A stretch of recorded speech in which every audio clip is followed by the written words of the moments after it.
এই রৌদ্রের মধ্যে আমাদের বণিক ভাইয়েরা এখানে উপস্থিত হয়েছেন, তার জন্য আমরা অত্যন্ত কৃতজ্ঞ। আমরা যে জন্য আজকে এখানে উপস্থিত হয়েছি সেটা হলো লালচান ওরফে সোহাগ। লালচান ওরফে সোহাগকে কিভাবে, আপনারা হয়তো পেপার পত্রিকায় ফেসবুকে দেখেছেন কিভাবে তাকে হত্যা করা হয়েছে। সে একটা ভাঙারি ব্যবসা করে, আমরাও ব্যবসায়ী।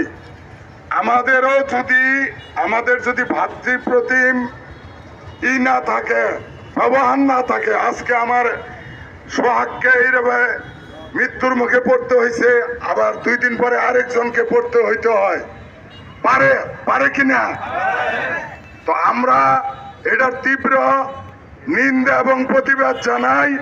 সেই সাথে আমরা খুনিদের ফাঁসি জানাই, ফাঁসি চাই, ফাঁসি চাই, ফাঁসি চাই। খুনিরা যাতে কোনোভাবেই এই সোহাগ হত্যার মামলা থেকে রেহাই না পায়, তার জন্য আমরা সবাই সোচ্চার থাকব। আর পাশাপাশি আমাদের মধুপুরের যারা ব্যবসায়ী আছেন, একটা ব্যবসায়ী বহুত কষ্ট করে একটা কাস্টমারকে অনেক বুঝাইয়ে সুঝাইয়ে তারপরে মাল বিক্রি করে, সেখান থেকে 2 টাকা রোজগার করে। সেই রোজগারের টাকার মধ্যে কোন সন্ত্রাসী, কোন চাঁদাবাজ যদি আপনাদেরকে হুমকি বা চাঁদা চায়, তাইলে বলবেন যে শিল্প ও বণিক সমিতির ঘর আছে আমাদের, সেইখানে যান।